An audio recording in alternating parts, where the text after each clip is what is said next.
5 বারের বিশ্ব champion football দল ব্রাজিল এবার প্রথম ম্যাচেই মুখোমুখি হচ্ছে আফ্রিকান চ্যাম্পিয়ন মরক্কোর সাথে। অনেকেই মনে করছেন বর্তমান ফিফা র্যাঙ্কিংয়ে ব্রাজিলের অবস্থান যেখানে 6 নম্বরে, সেখানে মরক্কোর অবস্থান 8 নম্বরে রয়েছে। তাই অনেকে এই ম্যাচকে হাড্ডাহাড্ডি লড়াইয়ের সাথে তুলনা করছে। তবে মরক্কোর কোচ মোহাম্মদ ওয়াহাবির চোখে 5 বারের বিশ্ব চ্যাম্পিয়ন ব্রাজিলই এগিয়ে। বিশ্বকাপে মরক্কোর প্রথম ম্যাচ নিয়ে নিউ জার্সিতে সংবাদ সম্মেলনে ওয়াহাবি বলেন, লোকে বলে এই ব্রাজিল সেই ব্রাজিল নয়, কিন্তু তারপরও এটা ব্রাজিলই।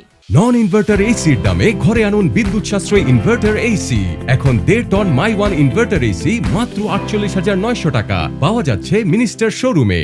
তবে ব্রাজিলকে এগিয়ে রাখলেও নিজেদের একেবারে পিছিয়ে রাখছেন না মরক্কোর কোচ।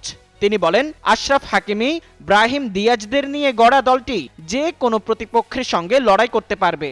আমাদের শীর্ষ খেলোয়াড়দের একটি দল আছে যারা সেরা দলগুলোর সঙ্গে ফুটবল খেলতে সক্ষম। ব্রাজিলের প্রতি পূর্ণ সমর্থন রেখেই আমরা জয়ের তাড়না নিয়ে মাঠে নামব।